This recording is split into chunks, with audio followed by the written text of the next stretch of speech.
Okay, this is Matthew chapter 5, verses 17 to 20. The law and the prophets. So it says, "Do not think that I have come to abolish the law or the prophets. I have come not to abolish, but to fulfill.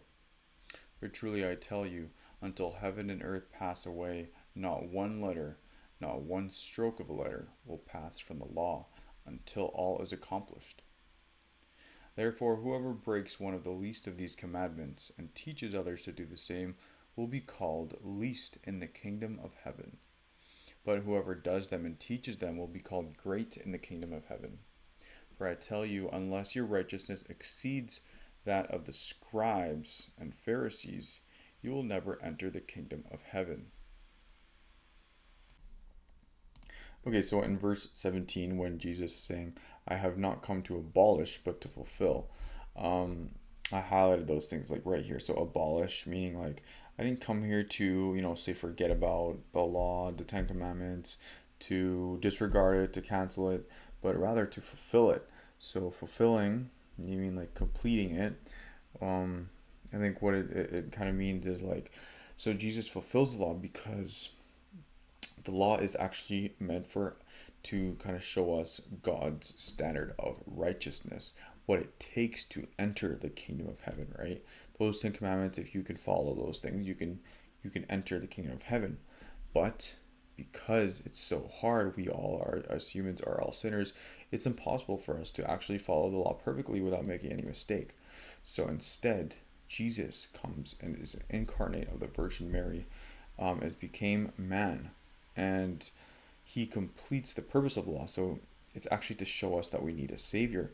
And so Jesus lives a perfect life, follows the law, um, and because of that, he's not even just following the law like a rule book. He has a perfect heart. He has perfect love, perfect kindness.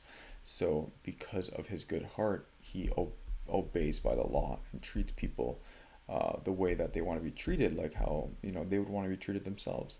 And so because of this, Jesus, he kind of shows us the law isn't meant to be a rule book. It's meant to kind of guide our way, to be loving, to be merciful, to be obedient, not more like externally like, oh, you're trying to put on a show, trying to show that everyone you're all righteous, but rather to change and transform your heart. So because Jesus was able to live out the law perfectly, his life, his death, and his resurrection provide us salvation, right? He provided us salvation and forgiveness to those that believe in him. So instead of not trying to break the rules, we try to obey God with our hearts, like how Jesus did. And verse 18 here, "For truly I tell you, until heaven and earth pass away, not one letter, not one stroke of a letter will pass from the law until all the law is accomplished." So kind of this first part here is like basically every detail of God's law, even the smallest parts, it's all relevant. It's all matters.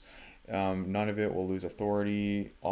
Everything in the Old Testament, it's all good. It's not like, oh, because Jesus is here, we can forget about it. No, it's still all very good.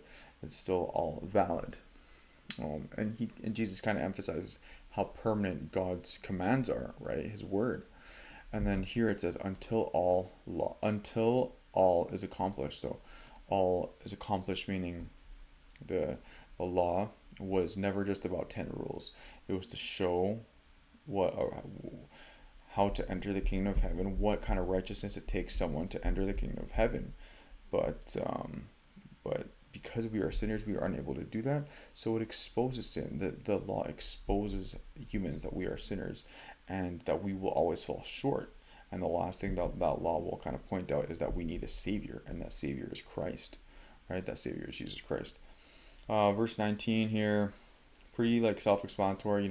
If you break the law and you teach others to do the same, you'll be called least in the kingdom of heaven. But if you do the law and you teach the law, then you'll be called great in the kingdom of heaven. And then kind of like the last verse here, "For I tell you, unless your righteousness exceeds that of the scribes and the Pharisees," keynote, exceeds that of the scribes and the Pharisees, "you will never enter the kingdom of heaven." So the scribes and the Pharisees, these are Jewish leaders in Jesus' time, and these scribes and Pharisees were, you can think of them like rule keepers, right? So Jesus didn't want us to just follow rules, but you can follow rules, but you can still have kind of like a bad heart, right?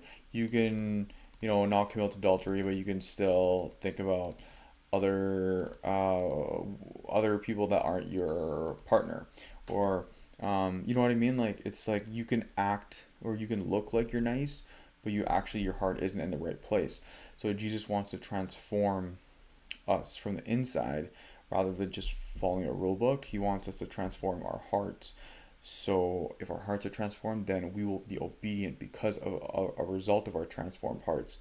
Um, Being obedient because of our love for God, our love for Christ, our love for God will lead us to do that. But however, that's only if we can exceed the righteousness of the Pharisees and the scribes, because they were kind of like follow the rules. They didn't really want to treat people with love and respect and all those things.